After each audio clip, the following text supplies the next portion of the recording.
Naiayos ko naman po ang mga sugat ni Sir Ramon. Ipatawag din na lamang po ako kung sakaling may komplikasyon. Sige, Doc. Maraming salamat. Maraming salamat.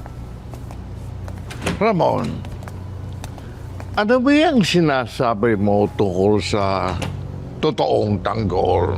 Sigurado ka ba siya na ngayon? Sigurado ako, baba. Kinumpirma sa akin, Marites, na siya nga yun. Anak ko nga siya. Nasa si Tanggol, bakit di mo siya sinama? Hindi ko siya pinilit, baba. Binigyan ko siya ng pagkakataon. Makapag-isip-isip. Bakit pa? Ayaw ba niya maging sa Montenegro? Galit siya sa akin, baba, dahil sa nangyari kay Monique. Siya rin yung lalaking tumangay kay Monique. Ano?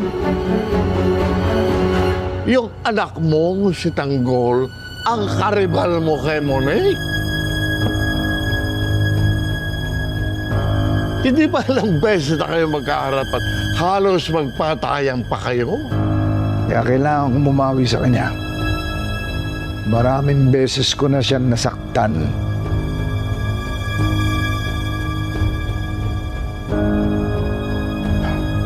Lalong-lalo na sa ginawa ko sa kanyang nanay. Bahala ka. Gawin mo ang dapat mong gawin. Pero kung siya nga ang totoong anak mo, hindi mo na dapat palagpasin pa ang pagkakataong ito nang babawi siya. Yes.